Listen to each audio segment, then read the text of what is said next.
Hello and welcome to this week's episode of Housing for Good. I'm Carolyn. And I'm Chris.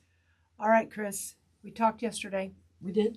Yeah, do you remember what you told me the news of today was going to be? Nope. Well, let me tell you, it's the pit count. Oh, yeah, the pit count. Yeah, the pit count. Okay, so we have to tell people what a pit count is. So the pit count is called the point in time count, and it is where HUD asks agencies and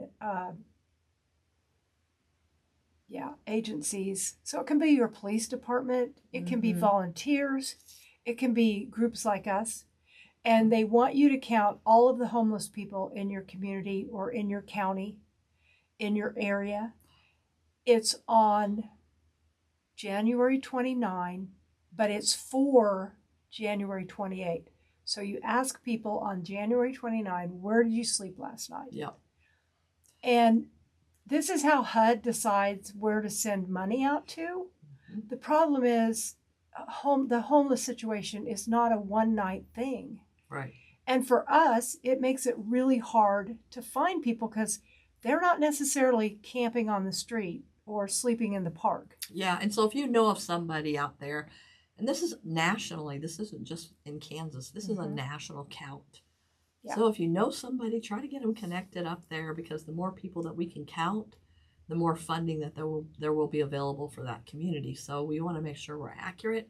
So like for small communities, you need to contact us so that we can make sure that you're counted, to make sure that everything that we're doing, we want to get the funding that we need to take care of the people in our county. So, this is great. So I'm glad we're talking about this. We want to air this a couple of times to remind people about that pit count and when it's going to happen. So, I'm excited. Yeah, absolutely.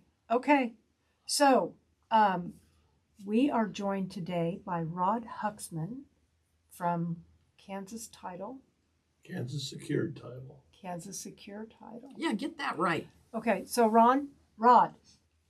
Now you call the wrong name, the wrong company. I know. Okay, so tell us who you are and a little bit about your background and what your abstract company does in the real estate process. Well, like she said, I'm Rod Huxman. I've been in the real estate business basically for 22 years. I have my real estate license. I still do, but I sold houses and whatnot for 15 years. And then I joined Kansas Secured Title. And I've been there with them 7 years. Prior to that, I ran heavy equipment. Been married 47 years. Wow. Awesome. You're not old enough to be married 47. Look how young he looks. I thought he was like maybe 40. And also, to make that a little bit better, I have 18 grandchildren. Number 19 is on the way, and number 1 grandchild is on its way.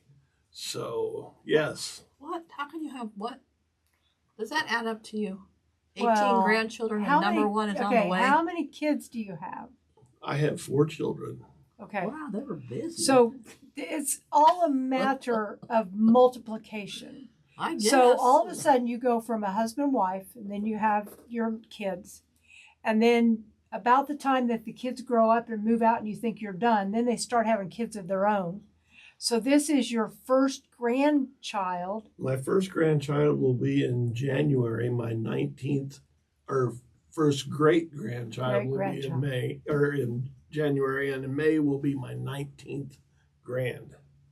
Oh my gosh. Wow. Well, congratulations. Yeah, that's way to go. Man, I wish my kids would learn how to populate a little better. I have 2 grandkids, that's it. I mean, I love them, but man, can you people get busy? I mean, buying presents wouldn't be so great, but the rest of it's pretty fun. It is fun. Yeah. Yeah, it's great spending time with them. Okay, so let's get serious now. Okay, we're going to talk about this abstract thing. So a lot of people, they hear about the word abstract or title, but no one really understands what that is. So can you explain that a little bit?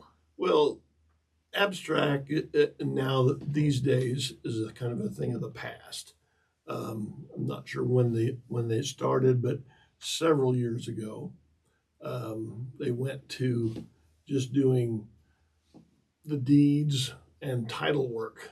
And abstract is a very time-consuming thing. You you basically do research from basically the beginning of time almost of that property, from the first owner and all the way up, and then you have an abstract, and it's a lot of work.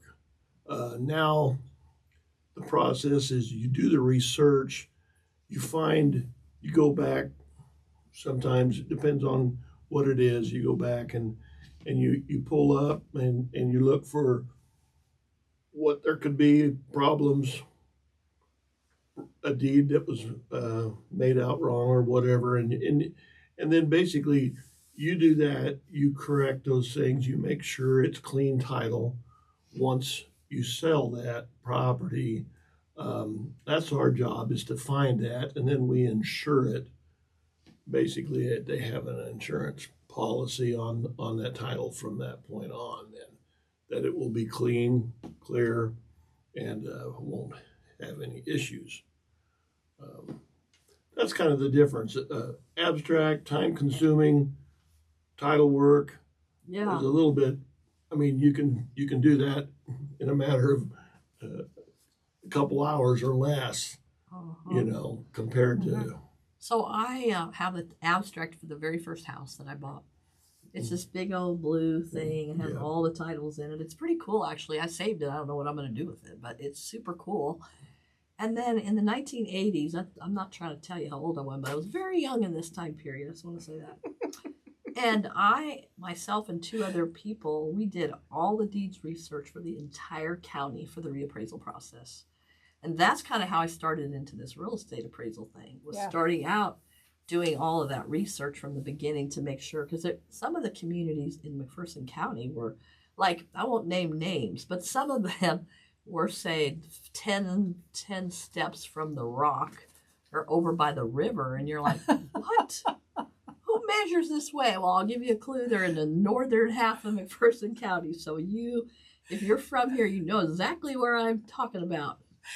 Okay, that's crazy. I have one of those blue have one too? Things too. Yes, yes. So are they worth anything? Should we throw them away? They're not worth much, but they're obviously something interesting to look at. My first house, I have one from. That was the last one I ever got. Yeah. You know, the rest of them has been just a owner's policy and a deed. Okay, well, I'm going to keep mine. I'm going to put it in a lockbox.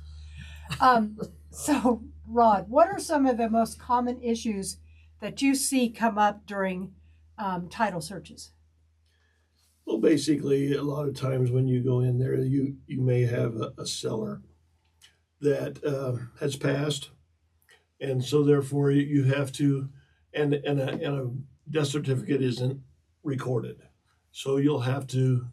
That will be one of the requirements, or then you get into other issues such as divorces and things like that. That gets sometimes very complicated to get that all settled out and figured out, and you deal with the lawyers and that end of it. It works out though. I mean, it's always sometimes challenging. Others it's just basically interesting into some of the things you have to do. Difficult, I wouldn't say super difficult. The ones that don't have their I would say their future planned out to be covered, then there's possible probate and things like that, and that takes longer. There's a time if we find out that there should have been probate, and so a closing will be put off anywhere from a month to 3 months if that has to be done. Wow. So if you have, like we have a revocable trust, that makes it simpler, right? Yes. A trust makes it much simpler because if one of the trustees passes, it goes on to the other, and you'll have to have that death certificate once again to make sure that that's covered. But yes. So the trust, then I'm probably getting in the weeds here a little bit, but the trust. So when you have a deed, you can have, I can't remember what it's called, but basically if one passes, the other one gets the house. What's that? What is that? Yeah, it's joint tenancy. Joint tenancy. Okay. So what? But if it's in a trust, you won't have joint tenancy because it's all in a trust. Oh, okay. Yeah. Okay, but don't they kind of do the same thing? Yes. If if I'm going to buy a house, will buy it as a joint tenants. Mm-hmm. That way, if I pass, my wife gets it all. If we wouldn't had bought it as joint tenants and it'd be tenants in common, then she would just have marital interest, and I would have the interest, my half. That part would go to my children, not go to her, and her part would be sitting out there in limbo. Boy, that could be some fun wow. times, couldn't it? Oh Yeah. my gosh. So yeah, exactly. I mean, when I was out at a house doing an appraisal with guy had a shotgun around him, I'm thinking, that's what this looks like. Holy smokes. Oh, yeah, it was pretty scary. I told my other appraiser, I was like, stay in the car, do not get out. If you hear gunshots or something odd, drive the car away and call 911. Oh, wow. Yeah, I have some pretty interesting things. It's all connected to family. Yes. I think that's one of the reasons that you always think you can really trust your family. And for the most part, most of us can. Mm-hmm. But boy, you need to have this stuff put in place properly so that you don't have that. Yeah. Yeah. You know, like that situation we had with the homeless family Mm-hmm. that we're working with, and they thought they had an interest in the property, and Yeah. they didn't. Mm-hmm. Had they have done their research and understood how the process worked, probably they wouldn't have ended up in that situation, I'm Yeah. guessing, right? Right. So what are some of the biggest misconceptions that buyer and sellers have about the abstract or title process? Well, it depends on what we run into in the research and stuff. I think some of them they respect the fact that the work that we're doing, and they'll give you plenty of time to do it. Mhm. Others think it can happen overnight. Oh, I mean, yeah. you have that in Uh-huh. everything, but it's not usually the fact. And obviously, the money thing is always, why do we charge so much, or why do we have this Uh-huh. price here? Why do we do this? And Yeah. all those questions that everyone gets asked. But Yes. Yes. there's always if you want something done and you want it, and you feel comfortable about getting it done, that's what it is. I mean, we're giving a service. We're doing a service for them. We're protecting them. What I feel like we're doing. Yes, absolutely. So really, overall, I haven't had much of that. I've had actually more of appreciative things said that, Uh-huh. and I'm sure glad we did this. I'm sure Yeah, because you yeah, found that yeah. and things like that.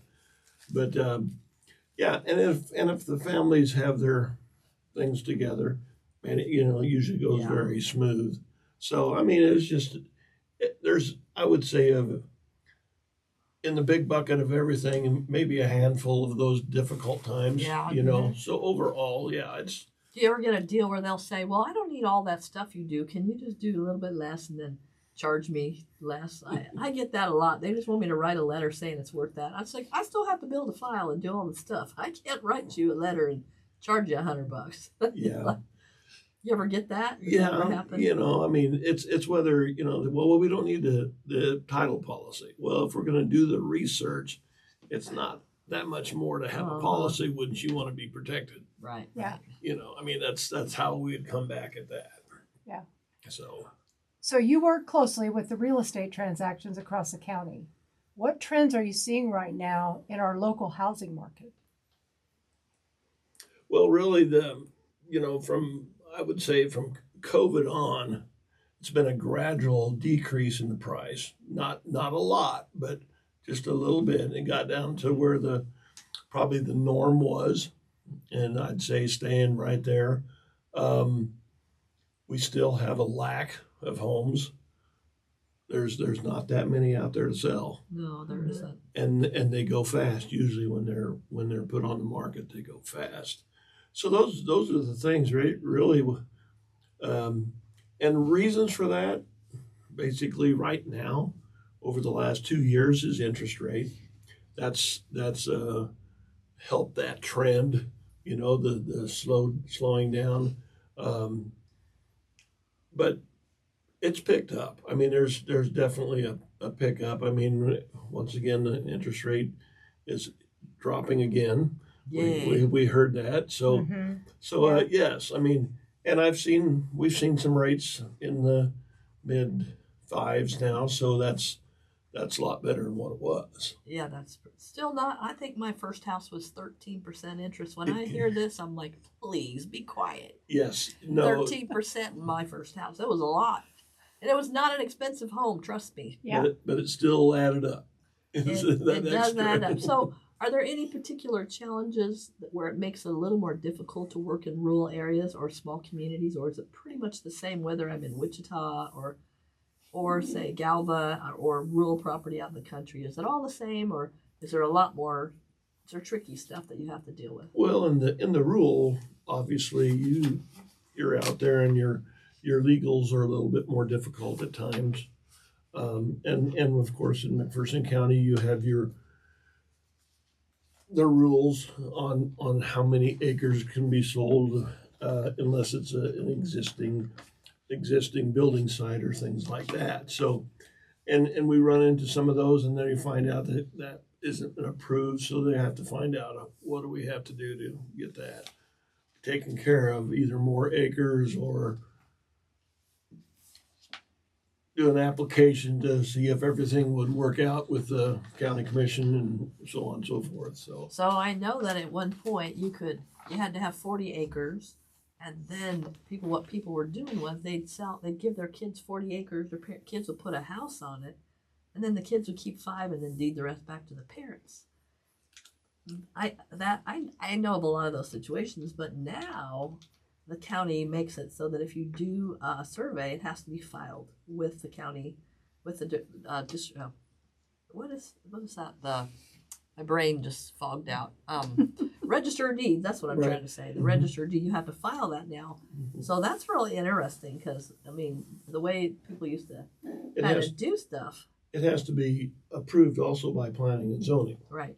Prior to that, so yeah, there's a couple more steps.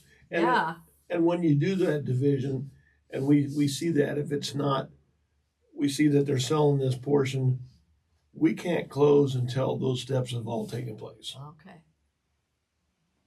Okay. So how do you see the shortage of affordable housing impacting the work your office does? Does it impact at all? I can't say that it does. Okay. But how long have we been short? So I can't compare. Oh, forever. You know what I'm saying? Yeah. I can't compare with what it could have been when we had plenty, or I think we've probably been short for a long time. I don't know that they've ever had plenty since I've lived here. Exactly. Yeah. I mean, I think, and then you have to ask yourself, what's affordable? Yeah. I mean, you have the ones that make this much, the higher amount, then you got the middle, and then you have the lower amount. What's affordable for each level? 30% of your income, that's what's affordable. Yeah.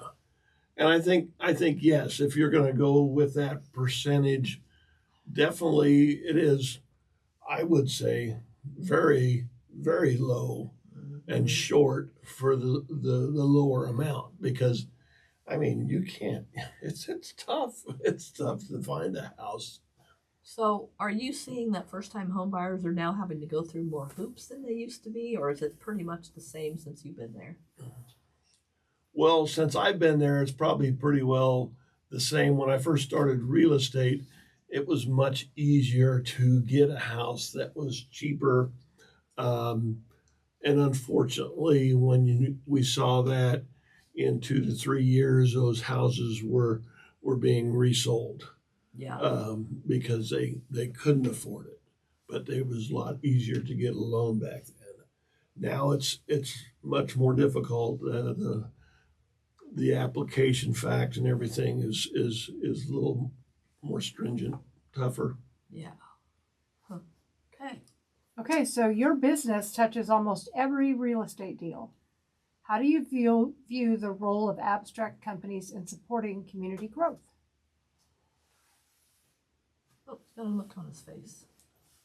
Tricky questions, Carolyn. Yes, I know. yes. That's what I go for. Are the trickster Did you questions. pick the trickster ones? Yeah. Yeah, she got that one for me, I think. I think basically if we get a contract, we do a job the best we can do. We research it. you know, we'll do it for anyone.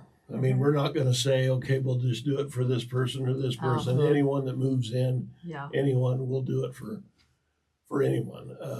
It doesn't matter. We don't hold back on what level they're on, where, you know. Yeah.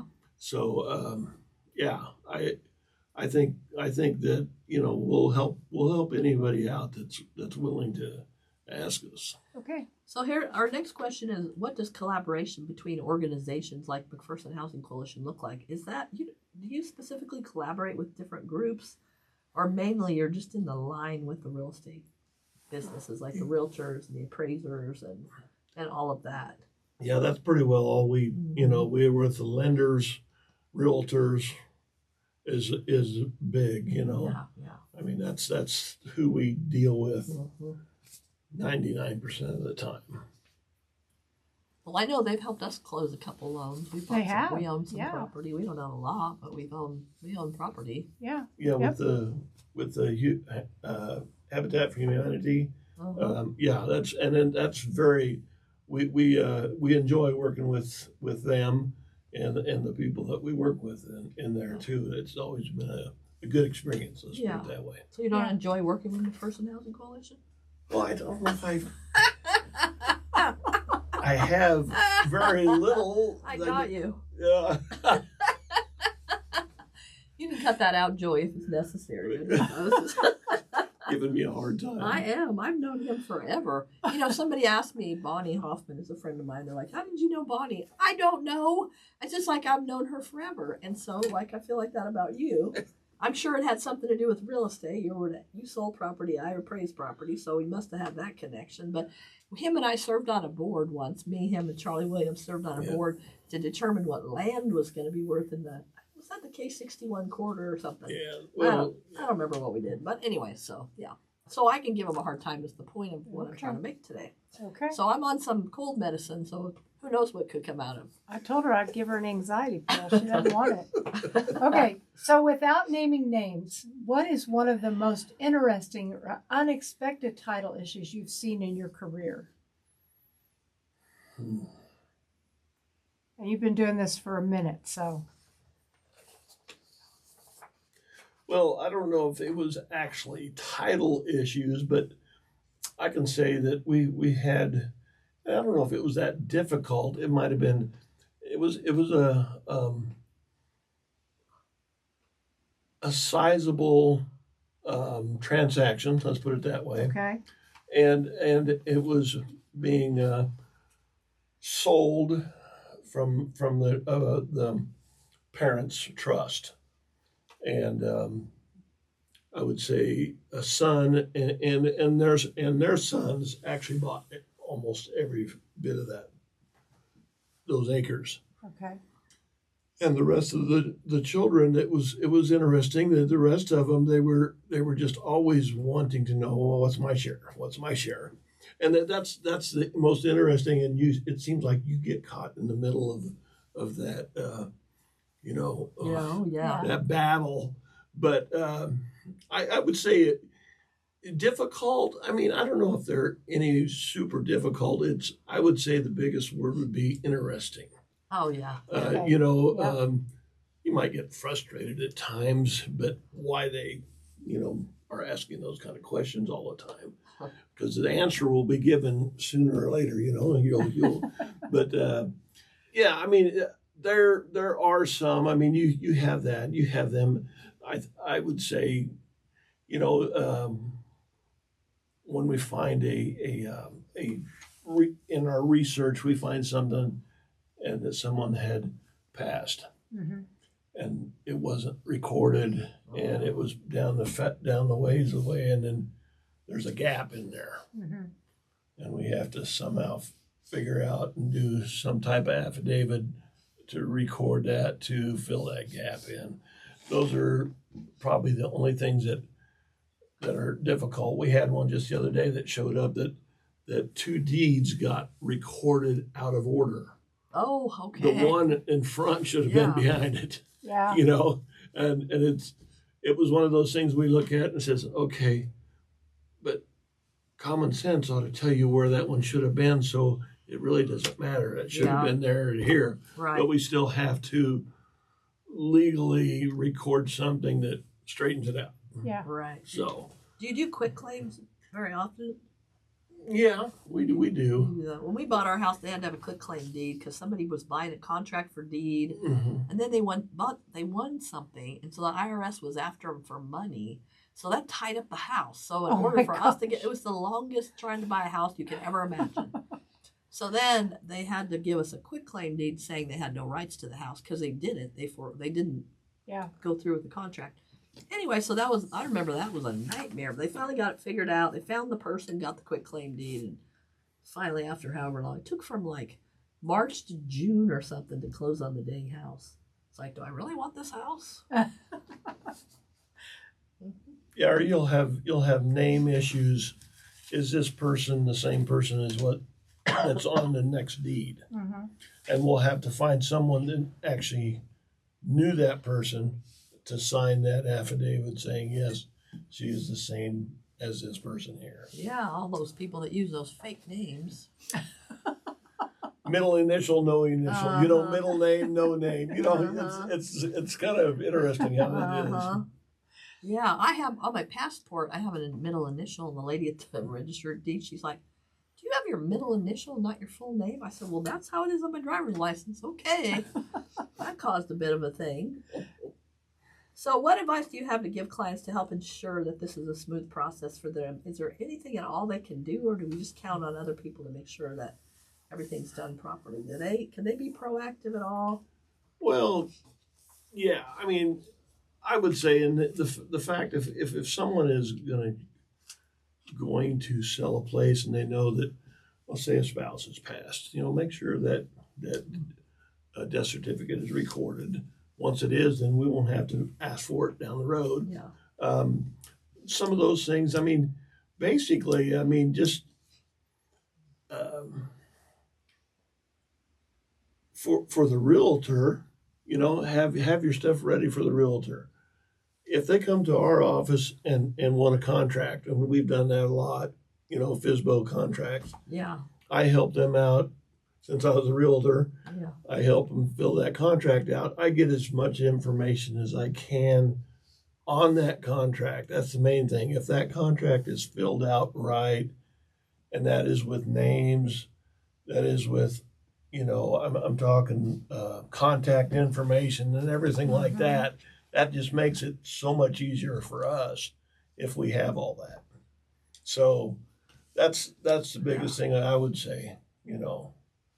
So, how do you see the title industry evolving over the next 5 to 10 years?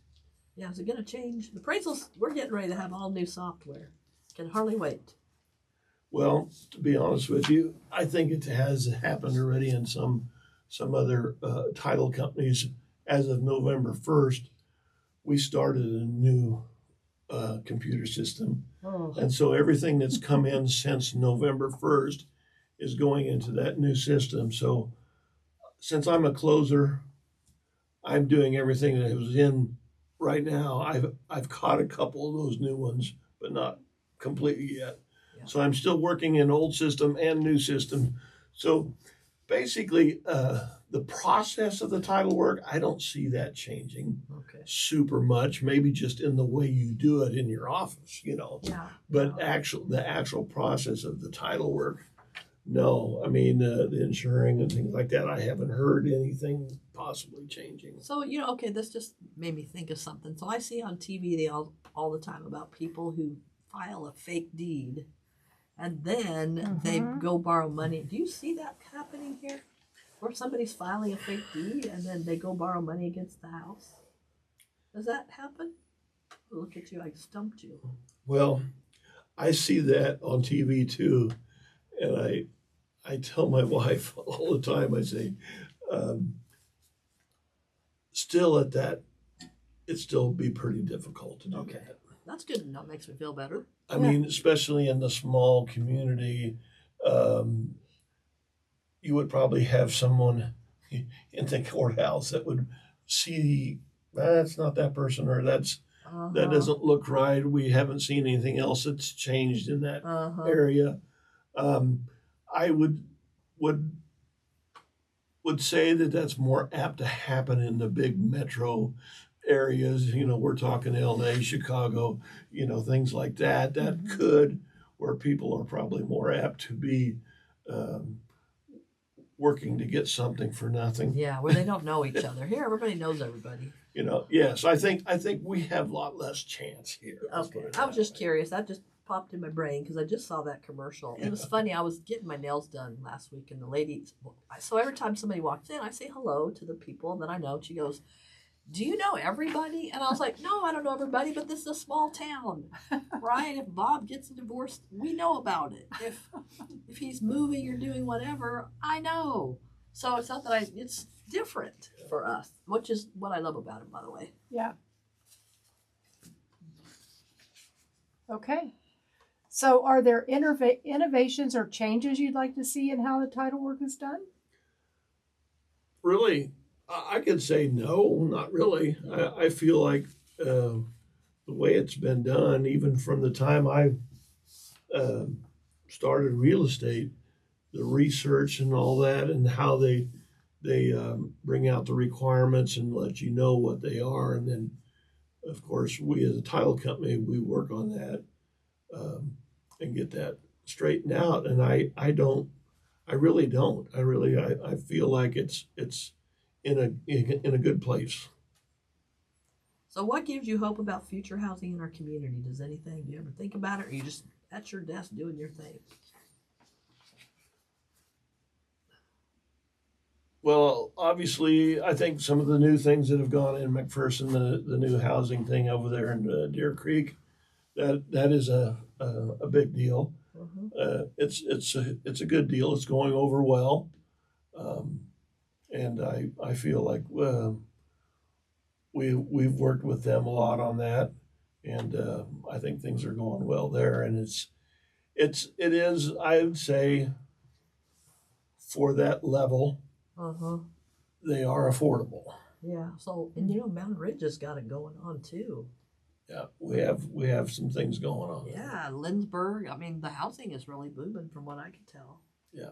In several little towns, not everywhere, but in several little towns. So that's cool. So if anyone listening who's thinking about buying a home in the next year, what's the best thing? What's the best first thing that they can do to start that process? Go find a real estate agent. Well, yeah, if they want to, and I encourage that. I'll just say that. I think being a realtor at one time, I still feel that it is still good to use a realtor. They'll have a lot of questions and answers for you prior to that time of it being sold, so that you can answer them. You can ask them questions. If not, I mean, we're more than willing to help fill out a contract, and if there's any questions, I mean, you more than willing. I mean, I'm there. That's what I'm there for. Give us a call, and I'll answer as many questions as I possibly can. Okay, so where can people learn more about your company, or how do they get a hold of you if they have questions? Well, obviously, in today's world, there's the internet, and you can pull us up at kansassecuredtitle.com, and we have offices all over the state, really, in Nebraska, Oklahoma, and Nebraska, and Texas, and they've just picked up a couple others. I think there's some in Minnesota. So, but Are they all called Kansas Title?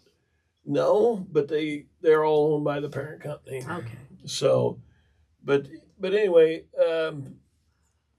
locally wise, you can get a hold of us at 620-241-8289. There's 4 of us in the office there. And most any of them can answer the questions. If they can't, they'll get it to the person that can. Let's put it that way. I'm the closer, so I'm the one that puts all the numbers together. I love the word that he's a closer. I know. Isn't there a show about the closer? There is, but I don't think it has to do with title work. Yeah, I love that name. I think we should just call you the closer. Forget it. Rod Huxman is now the closer. The closer. So, yeah, that sounds good to me. Okay, perfect. So, is there anything we didn't ask you that you wish people knew about title or abstract processes or work? Well, I think most everything was asked, and I hope I answered it in a way that they could understand. But if there are some questions, definitely, if there are questions that you do have that wasn't asked, and you need answers on them, definitely give us a call. Okay. Well, this has been Housing for Good. Thank you so much for listening today. If you would like to be on our show, or you think you know somebody that would be really interesting for us to talk to, leave us a review. You can do that at housingforgood@mcphersonhc.org. Thanks for listening. And have a great day. I got through it. You did, and I think